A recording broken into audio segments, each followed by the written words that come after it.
Bonjour, Monsieur Lemoine. Installez-vous. Merci. Je vous en prie.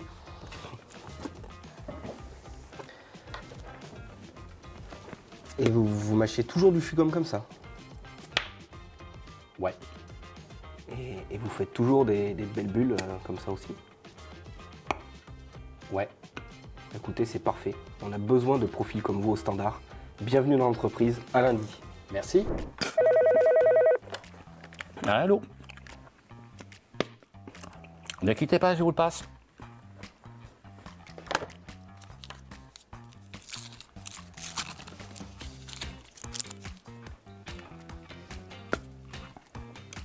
Ok, et t'as quoi de prévu là?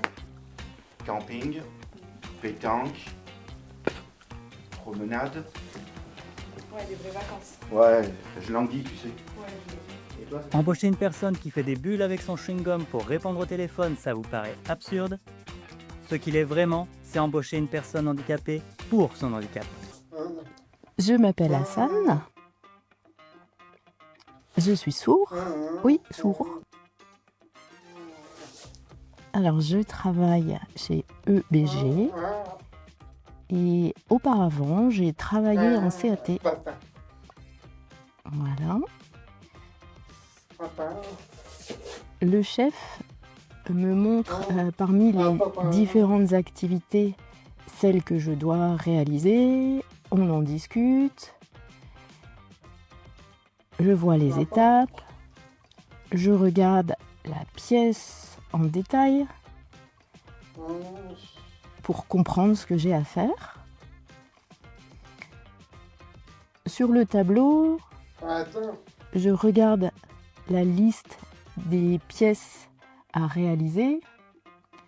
Je prépare le matériel pour l'usinage ou du ponçage, différentes choses. Par exemple, sur des sculptures de femmes, je ponce, je les ponce, je les nettoie.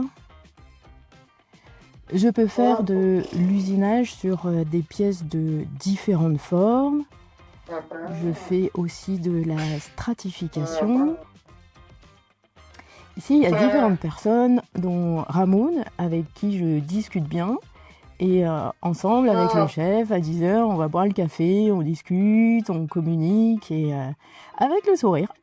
Bonjour, je m'appelle Vincent Laurier, je suis responsable administratif à la société EBG Composite. Et la première fois que j'ai rencontré Hassan, c'était en avril 2008, à l'occasion d'un contrat de prêt de main-d'œuvre avec l'ESAT du Pauvier. Il est resté chez nous en contrat de prêt pendant 18 mois et on lui a ensuite proposé un CDI en septembre 2009. Et puis depuis septembre 2009, il est chez nous. On avait quelques réticences au départ par rapport à l'insertion d'une personne handicapée dans le monde industriel, mais ça s'est très bien passé avec Hassan. On arrive très bien à communiquer avec lui à l'aide de gestes, à l'aide d'écrits, un petit peu de langage des signes qu'il nous a appris. Et la communication se passe très bien et on est très content aujourd'hui puisqu'il est encore chez nous. Alors la communication avec Hassan, elle est bien sûr un petit peu plus développée avec lui lorsqu'il y a des décisions importantes, on est obligé de le prendre à part pour bien lui expliquer, etc. Alors lorsqu'on fait une réunion, il assiste à la réunion avec tout le monde, mais ensuite il y a un débriefing avec lui un petit peu derrière pour voir s'il a bien compris déjà. Ça c'est important. Et puis la conclusion que j'aurais par rapport au niveau humain, c'est que ça nous a un peu recentré sur le problème de la communication. Et c'est là qu'on a appris que la posture, l'expression du visage est très important dans une communication. Et ça c'est grâce à Hassan qu'aujourd'hui on peut développer également avec les autres salariés. Moi je m'appelle Philippe Michaud, je suis le dirigeant de la société EBG Composite, société que j'ai rachetée en août 2016. C'est une société qui est spécialisée dans la fabrication des pièces en matériaux composites. Donc on fabrique sur moule pour des clients dans différents secteurs d'activité des pièces en composite. Donc les secteurs d'activité, c'est le nautisme, c'est le ferroviaire, c'est la carrosserie industrielle.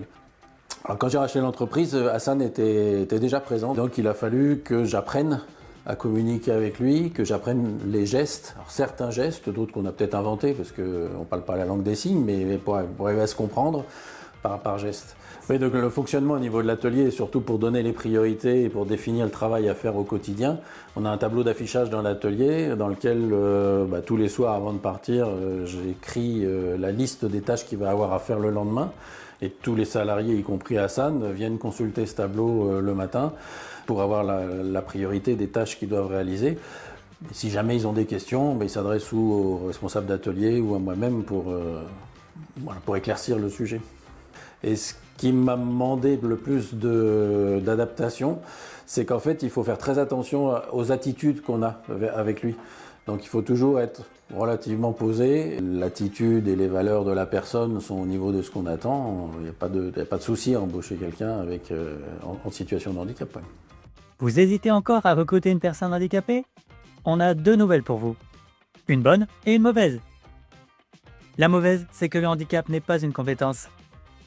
La bonne, c'est que le handicap n'est pas une compétence.